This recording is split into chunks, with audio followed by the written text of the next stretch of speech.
2003, a partial female torso missing its hands, feet, and head were found in the same area. It was identified as Lacey's, and the fetus was hers. Autopsy, yeah, his imaginary friends, get that right. Sound like a couple of mice, like, Jerry the Mouse, Pasquale and Francois. Anyway, it was identified as Lacey's, and the fetus was hers. Autopsies were performed, but due to decomposition, the exact cause of death could not be determined. The medical examiner did note she had suffered some broken ribs prior to her death. These injuries were not caused by her body being dragged along the rocks. Prosecutors suggested that she could have been suffocated or strangled in their home. The FBI and Modesto Police Department performed forensic searches of their home, his truck, the toolbox in the back of the ladder, his warehouse, and his boat. After Peterson was arrested, police conducted further searches in the bay to locate handmade concrete anchors they believe weighed down Lacey's body while it was underwater. However, nothing was found. No, she didn't. No. Her hands, feet, and head were missing. Bastard. Anyway, Peterson was arrested by California Department of Justice Sexual Assault Felony Department. They were special agents on April 18, 2003, in the parking lot of the Torrey Pines Golf Course. What a bastard. Wow. Where he said he was meeting his father and brother for a game of golf. At the time of his arrest, he was in possession of the following non-golf specific items. Now he's meeting them for a game of golf, but he has on him approximately $15,000 in cash. It possibly could be, it could have slashed her throat, but, maybe it, I didn't want, I hate to say it, but it could have come off then because it was, because of decomposition. Well, there you go. Yeah, her head missing. They're not sure because the decomposition was so bad they couldn't tell. But she did have broken ribs, but no hands, feet, or head. So on him at this golf course, approximately $15,000 in cash, 4 cell phones, and multiple credit cards belonging to members of his family. An array of camping equipment, including knives, implements for warming food, tents, tarps, and a water purifier. 9 pairs of footwear. 9. Shoes, boots, and flip-flops, etc. Several changes of clothing. A T-handled double-edged dagger. Could be. A MapQuest, listen to this, a MapQuest to Frey's workplace. Printed the day before.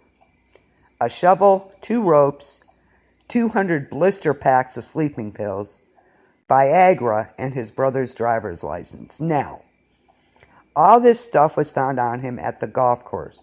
What do you think he was going to do?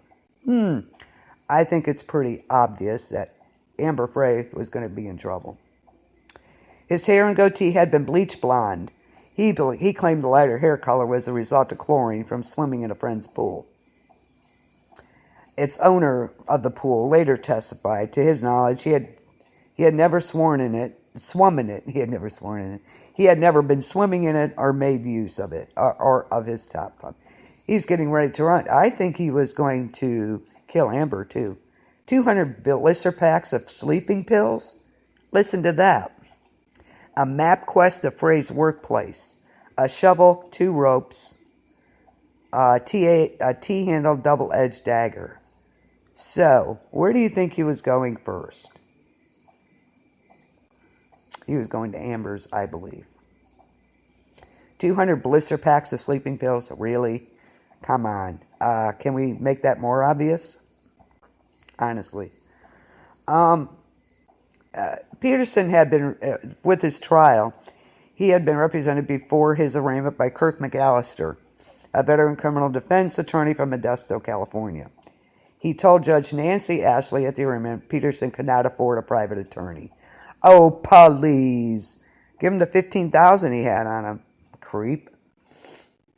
I mean, he had a MapQuest of Frey's workplace. He printed that the day before they arrested him at the golf course. And he had all this stuff at the golf course that was non-golf related, you think? But what was he doing with his brother's driver's license, various credit cards of his family? Do you think they gave it to him? No, I don't think so. Chief Deputy Public Defender Kent Faulkner was also assigned to his case. Peterson later indicated he could afford a private attorney, namely Mark Garagos. Oh, I love Mark Garagos. I really do. But I not to this scumbag. Mark Garagos, who had done other high-profile criminal defense work. A judge changed the venue of the trial from Modesto to Redwood City, California on January 20th due to increasing hostility. Wow, you think? Yeah, always plan ahead. Yes. They had to change it due to the hostile environment. Can't imagine. The trial, the people of the state of California versus Scott Peterson, began June 2004 and was followed very closely by the media. The lead prosecutor was Rick Testasso. Garagos led Peterson's defense. Prosecution witness Frey engaged her own attorney, Gloria Allard, to represent her. Allard was not bound by the gag order imposed on those involved in the trial. Although she maintained that her client had no opinion on whether Peterson was guilty, Allred was openly sympathetic to the prosecution. She appeared frequently on television news programs. Excuse me. Peterson's defense lawyers based their case on the lack of direct evidence and played down the significance of circumstantial evidence. Really? Can you get any more circumstantial? I mean, seriously. They suggested that the fetal remains were of a full-term infant and theorized that someone kidnapped Lacey, held her captive until she gave birth, and then dumped both bodies in the bay. Oh, yeah, that's, not realistic, if you ask me. I think that's really far-fetched. What do you guys think? Would you believe that if you were a jury? They suggested that the fetal remains were of a full-term infant and theorized that someone kidnapped Lacey, held her until she gave birth, and then dumped both bodies in the bay. Why would they wait till she gave birth? Really? That is just not feasible. Come on. They were really reaching on that. Really reaching.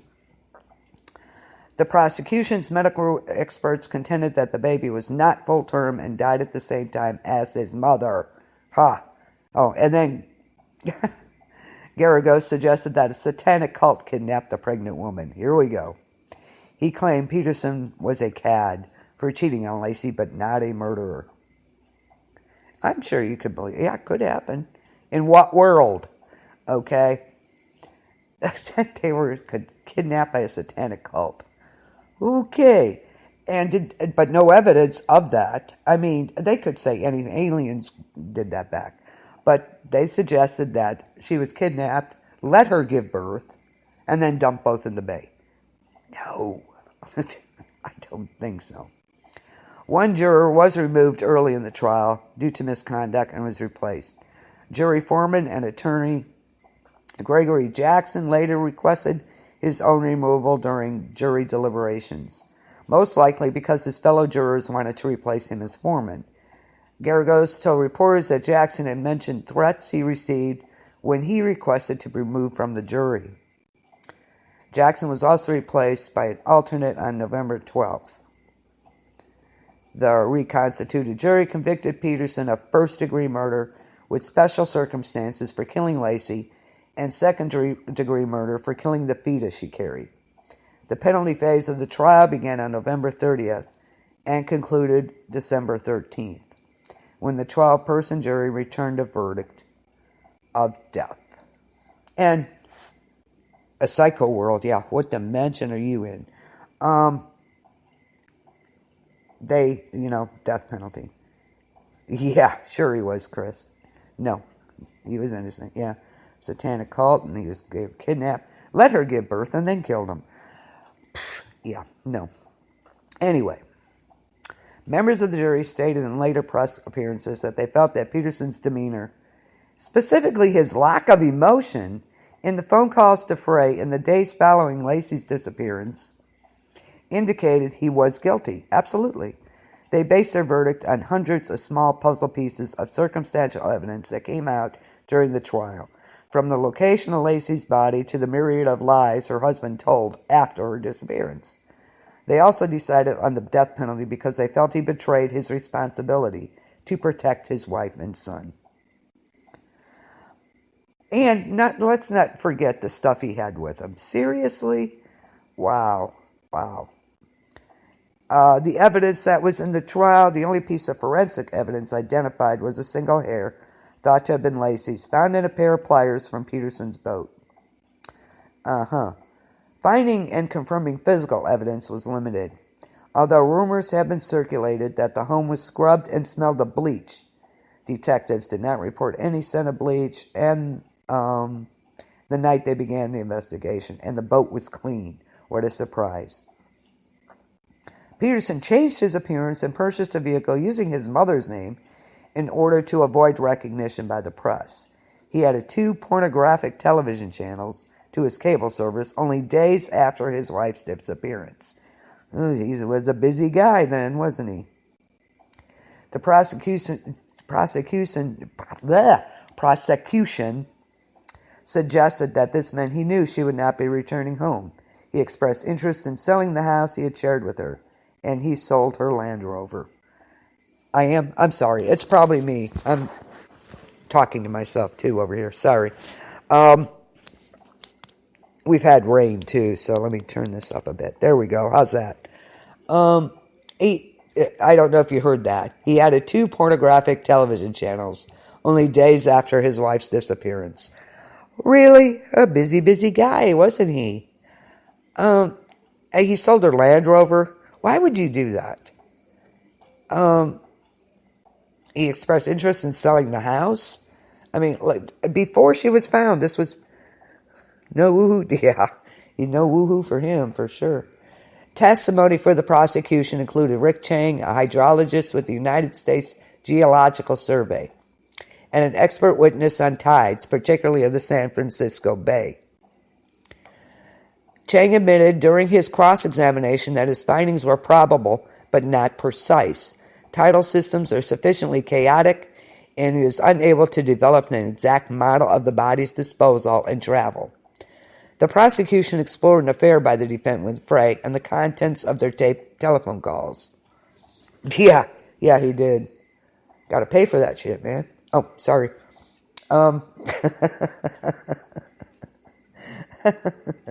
Oh, thank you, Chris. I appreciate the comment. What a compliment. My insanity is showing. Thank you. The defense suggested this is good. The defense suggested a sex worker accused of stealing checks from Peterson's mailbox may have murdered Lacey. Okay. But Modesto Detective Mike Hermosa did not indicate that the sex worker was ever a suspect in her disappearance. What the hell? Okay. That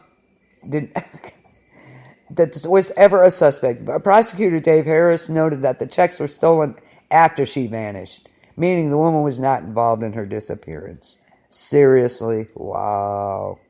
Garrigo seemed quite confident that Dr. Charles March could single-handedly exonerate Peterson by showing that the fetus Lacey carried died a week after prosecutors claimed. Under cross-examination, March admitted basing his findings on an anecdote from one of Lacey's friends that she had taken a home pregnancy test on June 9th, 2002. Wow. Prosecutors pointed out that no medical records relied on a June 9th date, and March became flustered and confused on the stand, and even asked the prosecutor to cut him some slack, undermining his credibility.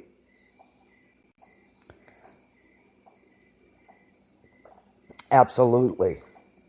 Summing up this key defense witness, Stan Goldman, a criminal law professor at Loyola Law School, there were moments today that reminded me of Chernobyl. Okay. According to one newspaper account about Dr. March's testimony, by the end of his testimony Thursday, legal analysis and jurors closed their notebooks, rolled their eyes, and snickered when they thought no one was looking.